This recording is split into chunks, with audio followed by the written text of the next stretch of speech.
नमस्कार, मी श्रेयस पांडे. तुम्ही पाहताय न्यूज 18 लोकमत बातमीपत्रात आपलं स्वागत. आता बातम्या सविस्तर पाहूयात. पहिलीच बातमी आपल्या शेजारील देश बांगलादेशमधून. बांगलादेशमध्ये बंडखोरांचे नेते शरीफ उस्मान हादी यांचा मृत्यू झाला आणि या मृत्यूनंतर मोठ्या प्रमाणात आंदोलन सुरू झालंय. 12 डिसेंबर रोजी शरीफ उस्मान हादी यांच्यावर प्रचारादरम्यान अज्ञातांनी गोळीबार केला होता. बांगलादेशची राजधानी ढाका इथं ही घटना घडली होती.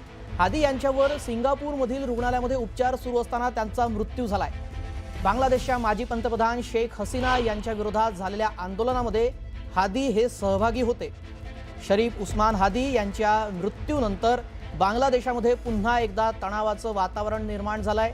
हादी यांचे समर्थक रस्त्यावर उतरले आहेत, आंदोलन करतायत आणि तिथे आंदोलन चिघळलंय. तसेच काही भागामध्ये जाळपोळ केल्याच्या घटना देखील समोर आलेल्या आहेत. हिंसाचार देखील तिथे आता उफाळून बाहेर आलाय. बांगलादेशमध्ये आता ठिकठिकाणी हिंसाचार झालेला आहे. परत तिथे आता तणावाची परिस्थिती निर्माण झालेली आहे. येत्या काही महिन्यामध्ये बांगलादेशमध्ये निवडणुका देखील होऊ घातलेल्या आहेत आणि आता त्या अनुषंगानं बांगलादेशमध्ये अशा प्रकारे तणाव ही फार चिंताजनक बाब आहे. शेख हसीना यांचे विरोधक समजले जाणारे हादी यांना ठार करण्यात आलं, त्यांच्यावर गोळीबार करण्यात आला. त्यानंतर उपचार सुरू असताना त्यांचा मृत्यू झाला आणि त्यानंतर आता हा इथे हिंसाचार सुरू झालेला आहे. ज्यावेळेला शेख हसीना यांच्या संदर्भातला निर्णय आला होता त्यावेळेला देखील असाच हिंसाचार झाला होता आणि त्यानंतर परत अशीच परिस्थिती उद्भवली आहे.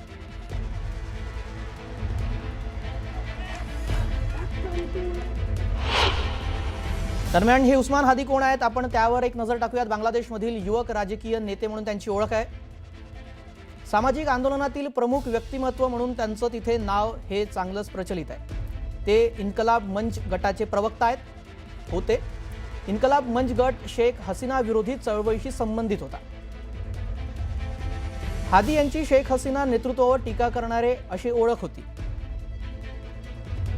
हादीनं सातत्यानं भारताविरोधी गरळ ओकल्याचंही समोर आलेलं आहे. 2025 मध्ये ढाका मतदारसंघातून निवडणूक लढवणार होते. दरम्यान उस्मान हादीचा परिचय आपण पाहिला, त्यानंतर इथे कशा प्रकारे आंदोलन केलं जात आहे तेही आपण पाहतोय आणि पोलिसांचा कडक बंदोबस्त इथं तैनात करण्यात आलेला आहे आणि हिंसाचार इथं उफाळून आला आहे. शरीफ उस्मान हादी यांच्या मृत्यूनंतर हे संपूर्ण इथे हिंसाचाराची घटना आपल्याला पाहायला मिळते. उस्मान हादीच्या मृत्यूनंतर बांगलादेशामध्ये अराजकता पसरलेली आहे. बांगलादेशामध्ये सर्वत्र हिंसक प्रदर्शनं केली जात आहेत. शेख हसीना यांना तातडीनं देशामध्ये आणा या मागणीसाठी हिंसाचार आणि तोडफोड करण्यात येते. उस्मान हादीच्या मृत्यूनंतर रस्त्यावर उतरलेल्या आंदोलकांकडून सरकारला जाब विचारला जातोय. सरकारच्या कार्यप्रणालीवर प्रश्न उपस्थित केले जात आहेत. मोहम्मद युनूस यांनी नागरिकांनी केलेलं शांततेचं आवाहनही फोल ठरताना दिसतंय. जनता हिंसाचार करताय आणि इथे अराजकता निर्माण झाली आहे.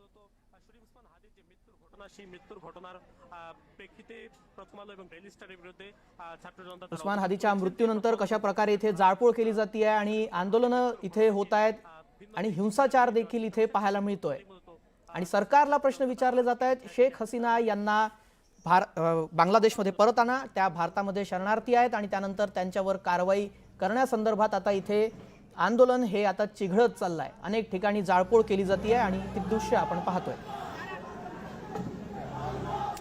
बांगलादेशमध्ये हिंसक आंदोलन सुरू आहे. आंदोलकांकडून तोडफोड केली जाते, दगडफेक केली जाते आणि जाळपोळ सुद्धा केली जाते. ती दृश्य आता सर्वत्र पसरलेली आहे, सोशल मीडियावर देखील व्हायरल होत आहे. आंदोलकांनी इथे डेली स्टार पेपरच्या कार्यालयाचीही तोडफोड केलेली आहे. या आंदोलनकर्त्यांनी अनेक प्रसारमाध्यमांच्या कार्यालयांना लक्ष्य केलं आणि तिथेही तोडफोड केलेली आहे. डेली स्टार पेपरच्या कार्यालयाची तोडफोडीची ही दृश्य आपण एका बाजूला पाहतोय. दुसरीकडे प्रसारमाध्यम कार्यालयांना लक्ष्य केलं जात आहे आणि तिथे देखील हल्ले केले जात आहेत, तोडफोड केली जाते आहे. अनेक ठिकाणी जाळपोळ आणि हिंसक आंदोलन आता बांगलादेशमध्ये पाहायला मिळत आहे. पोलिसांचा कडेकोट बंदोबस्त देखील इथे तैनात करण्यात आलेला आहे. मात्र हे आंदोलन काही थांबत नाही आहे. बांगलादेशमध्ये सर्वत्र आता हिंसक आंदोलन होत आहे.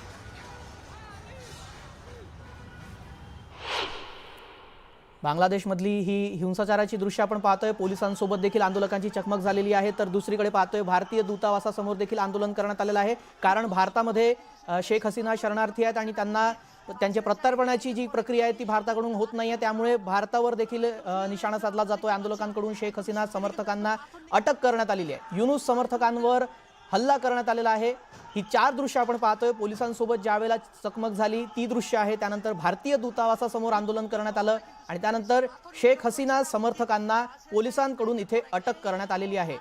आणि युनूस समर्थक जे तिथले पंतप्रधान युनूस आहेत त्यांच्या समर्थकांवर कशा प्रकारे हल्ला झाला ती दृश्य ही या स्क्रीनवर आपण पाहतोय।